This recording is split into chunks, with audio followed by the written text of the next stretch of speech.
우리가 인사를 나눈 대로 여러분 모든 삶 하나님의 은혜와 축복이 임하기를 소원하는데 그냥 임하는 정도가 아니라 폭포수 같은 흘러넘치는 은혜로 여러분 삶을 가득 채워 주시기를 간절히 기도하며 축복합니다.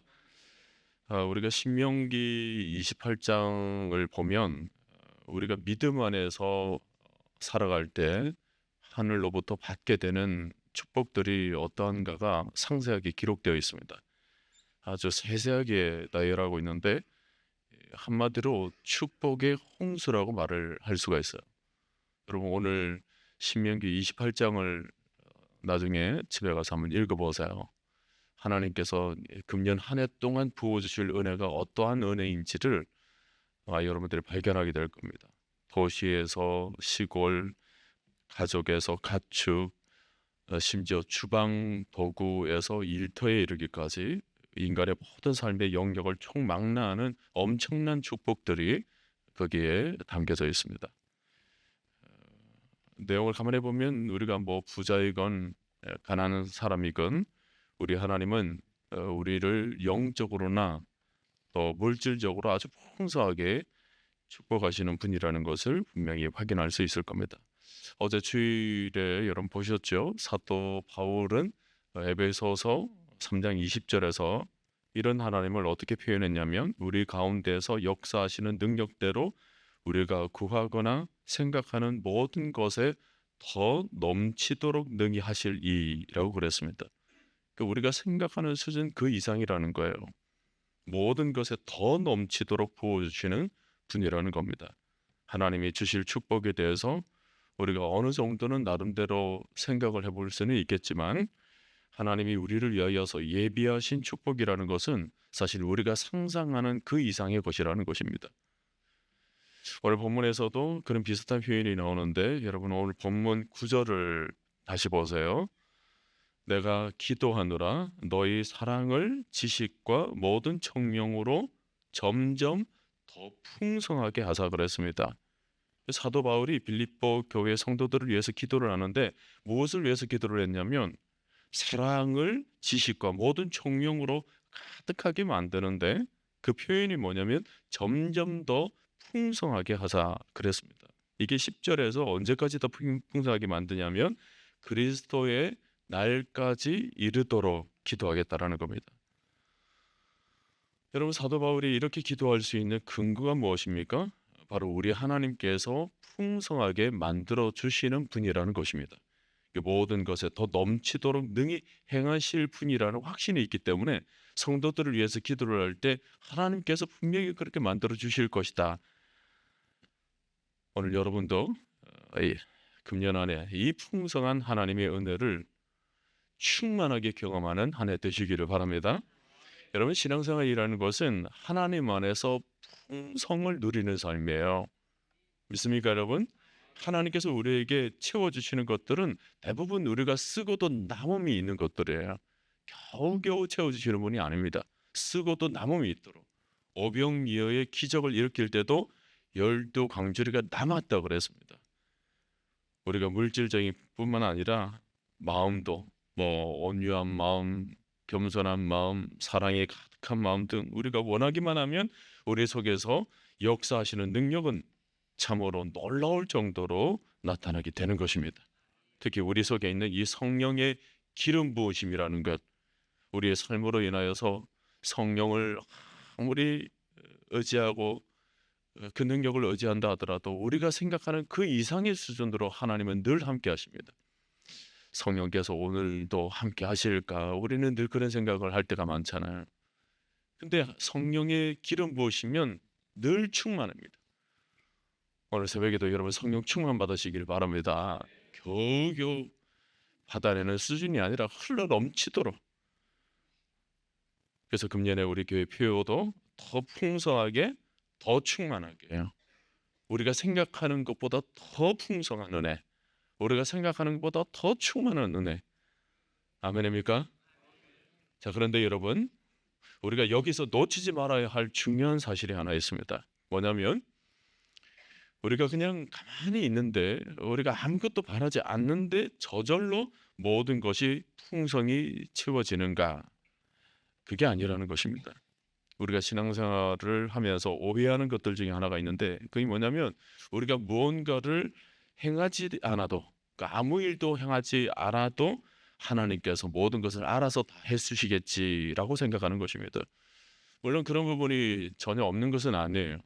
어떤 지혜라든지 힘이라든지 능력이라든지 또 어떤 위급한 상황에서 하나님께서 강권적으로 도움을 주신다든지 혹은 이 세상 모든 것들에 대해서 하나님이 스스로 결정하는 어떤 주권자 되시기 때문에 하나님께서 알아서 하시는 뭔가 어떤 일들은 분명히 있습니다. 성경에서는 하나님의 주권을 얘기할 때 에, 하늘의 참새도 한 마리 떨어지는 것조차 하나님의 허락이 없이는 떨어지지 않는다라고 우리에게 분명히 말씀하고 계시거든요.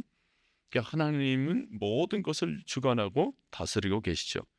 이 부분에 대해서 우리는 의심할 여지가 없습니다. 근데 동시에 성경에서 강조하고 있는 또 다른 측면이 있는데 우리는 그것을 놓치면 안 돼요. 바로 하나님께서는 우리와 함께 일을 이루어 가시기를 원하신다라는 것입니다. 우리의 믿음을 사용하세요. 우리의 기도를 들으십니다. 감옥에 있는 베드로를 놓고 온 교회가 밤새도록 기도를 합니다. 하나님께서 알아서 그냥 풀어주시겠지 기다리고 있지 않고 하나님 앞에 아주 간절히 나와서 온 교회가 믿음으로 간구하는 장면이 성경에 기록되어 있습니다. 비가 오질 않으니까 엘리야는 비를 내리게 해달라고 7번씩이나 하나님 앞에 무릎을 꿇고 기도를 합니다. 가뭄 속에서도 엘리야는 믿음의 기도를 하나님께 올려드렸던 것입니다.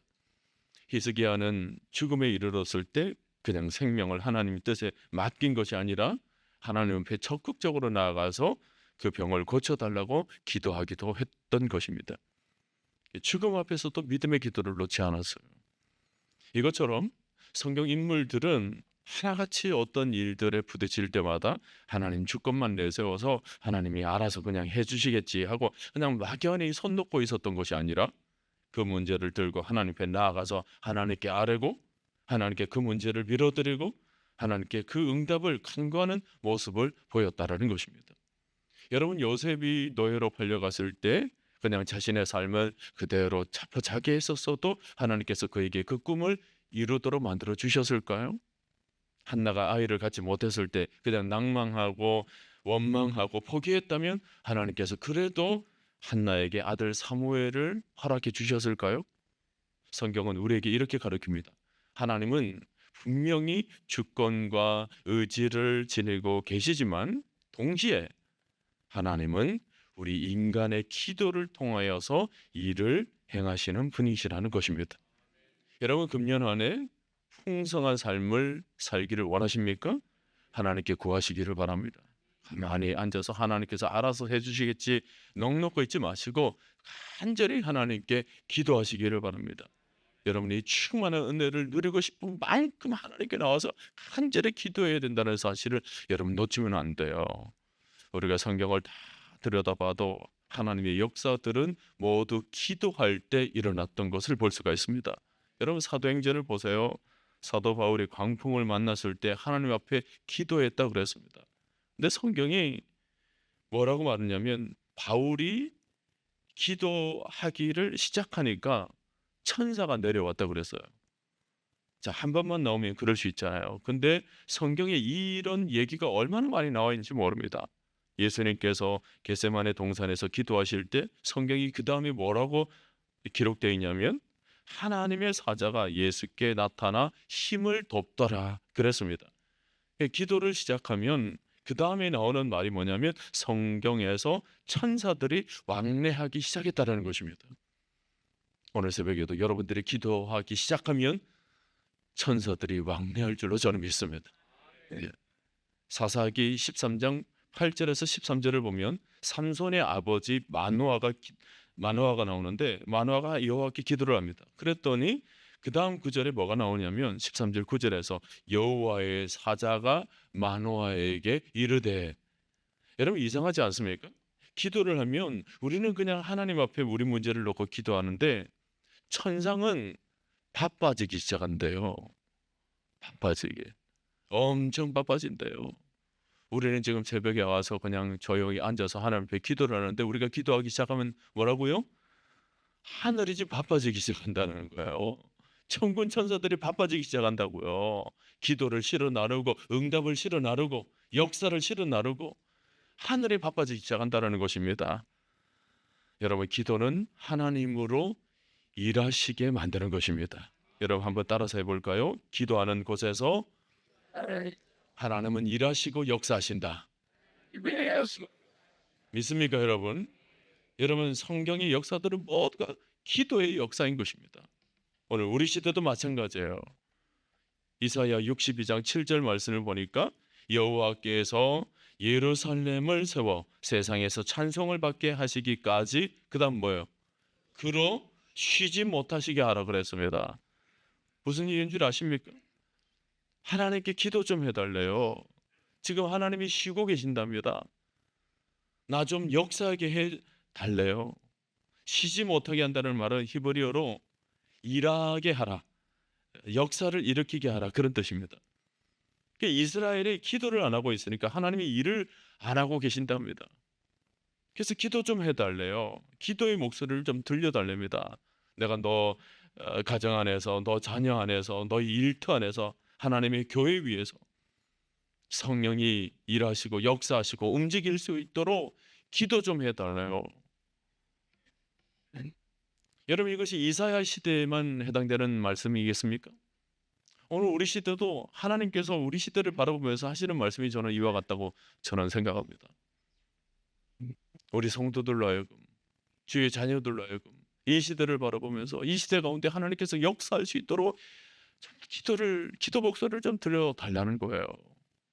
여러분, 지금도 전 세계에 기도의 목소리가 들려지는 곳에서는 하나님의 역사가 일어나고 있는 것입니다. 살아계신 하나님이세요. 어제나 오늘이나 변함없으신 하나님인 줄로 저는 믿습니다. 그러니 그분께서 우리에게 하시는 말씀이 뭐예요? 너희가 기도하기만 하면 내가 역사를 일으켜 주실 것이다. 이 시대에도 변함없이 이 나라 민족 가운데서도 기도하기만 하면 역사를 일으켜 주실 것이다. 오늘 새벽에 여러분 기도하면 하나님이 일하시는 줄 믿습니다. 기도하는 곳에 역사가 만들어지고, 기도하는 곳에 하나님께서 온전히 주의 뜻을 이루어 가시는 것입니다. 오늘 본문 9절에서 사도 바울은 빌립보 교회 교인들을 향하여서 내가 기도하노라 그랬습니다. 아무것도 알 수 없는 과목이었지만 그 속에서 기도하기만 하면 하나님께서 일을 하신다는 것을 사도 바울은 믿었던 것입니다. 오늘 여러분도 아무것도 하지 못하는 상황, 아무것도 기대할 수 없는 삶 속에서 놓여져 있으신 분들이 있으시죠? 내 힘으로나 내 생각으로는 모든 것이 다 맡겨있다 생각되시는 분들, 기도부터 시작하시길 바랍니다. 기도하면 하나님께서 열어주실 줄로 믿습니다. 길을 내어주실 줄로 믿습니다. 내가 어려울 땐 내게 구하라. 그리하면 주실 것이요, 무엇이든지 구하라, 주실 것이. 어떤 경우에라도 찾으라. 찾으면 나를 만날 것이다. 문을 두드리라. 열릴 것이다. 아멘입니까? 우리 하나님 앞에서 두드리고 찾으면 반드시 만나고 구하고 구해지게 되고 얻게 될 것입니다. 오늘 새벽에 보니까 우리 주일학교 학생들도 와 있어요. 기도로 지혜를 구하십시오. 공부를 하더라도 하나님 지혜를 주세요. 기도하면서 하시길 바랍니다. 여러분께서 모든 일들을 어릴 때부터 기도하는 습관부터 들이게 되면 우리 하나님께서 그 길을 반드시 열어주실 줄로 믿습니다. 우리가 세상을 똑같이 사랑하는 것 같아도 분명한 것은 적어도 기도하는 사람들은 다르더라는 것입니다. 세상에서 어려움을 다 만나지만 기도하는 성도는 결론이 항상 좋습니다. 결과가 분명히 좋게 돼 있어요.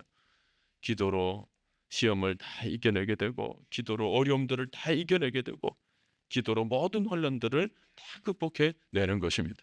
그 어려운 시대에 다니엘이 뜻을 정하여서 기도를 하니까 믿음으로 승리를 거둔 것처럼 오늘 이 시대에도 우리가 뜻을 정하여서 기도하게 되면 이 시대의 승리를 거둘 줄로 믿습니다.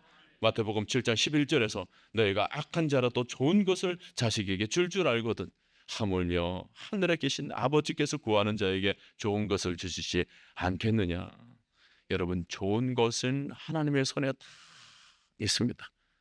근데 구하는 자에게 하나님은 그 좋은 것을 주신다 그랬거든요. 여러분이 좋은 것을 얻어야 좋은 인생이 되는 것이고, 좋은 것을 얻어야 좋은 가정이 되는 것입니다. 오늘 여러분 새로운 신년에는 우리 모두가 기도의 사람들이 될 수 있기를 바랍니다. 여러분 우리가 왜 기도하며 살아야 합니까? 이유는 딱 두 가지예요. 첫째는 우리가 부족하기 때문에 기도해야 합니다. 부족하지 않는 사람은 한 사람도 없어요. 다 부족합니다. 부족함이 많은 우리가 부족함 없이 살 수 있도록 은혜를 주실 분은 우리 하나님 뿐이신 것입니다. 내 부족을 채워주시는 분, 내 가정의 부족함을, 내 삶의 부족함을 우리 주님은 기도하는 자에게 채워주셔서 내 잔이 넘치도록 만들어주시는 분이신 것입니다. 우리 중에 완전한 사람은 없지요. 온전한 사람이 없습니다. 다 허물이 많고 실수도 많고 잘못이 많은 것이 우리 인간입니다. 다 약점이 있고 단점이 있는 것이 우리 인간이에요. 근데 주님 앞에 기도하면 내 모든 약점은 보완해 주시고 약점은 장점이 되게 하시고 내 모든 것 하나님께서 다 합력하여서 선을 이루게 만들어 주실 줄로 여러분 믿으시길 바랍니다. 나를 채워주시는 분, 나의 부족을 메꿔 주시는 분이 하나님이신 줄 우리가 알기 때문에 우리가 기도를 해야 하는 것입니다. 그다음 둘째로 우리는 이 세상을 알 수 없기 때문에 기도가 필요한 것입니다. 아무리 머리가 좋고 지식이 좋아도 이 세상의 지식을 100만 분의 1도 이 세상에 나와 있는 모든 것들 다 알 수가 없어요. 1000만 분의 1도 알 수가 없습니다. 이 우주의 이 세상의 모든 능력을 우리가 어떻게 다 알 수가 있겠습니까? 상상할 수 없는 일이죠. 하지만 우리 하나님은 다 알고 계시는 것입니다. 전지전능하시다 그랬거든요. 기도는 모르는 것이 없으신 우리 하나님에게 물어보는 것입니다. 그래서 기도하고 살아가는 사람들은 절대로 이 세상에 속질 않아요. 하나님께 다 물어보고 하나님으로부터 지혜를 얻기 때문에 넘어지질 않는 것입니다. 능력의 하나님이 지혜로운 하나님이 우리에게 늘 말씀을 해주시는 것입니다. 특히 우리 인간은 내일 일을 알지를 못합니다. 아무도 내일 일을 알지를 못해요. 섰다고 하는 사람은 내일 넘어질까 조심해야 하는 것입니다. 내일 일을 아시는 분은 하나님 분이신 것입니다. 우리는 그냥 하루하루 살아가요. 하나님께 맡기고 의지하고 살아가는 것입니다. 하나님께서 온전히 은혜를 베풀어 주시도록 은혜대로 살 수밖에 없는 거예요. 그러면서 하나님께 하루하루 감사하며 사는 것입니다. 우리가 옛날에 불렀던 찬송이 있죠. 내일 일은 난 몰라요.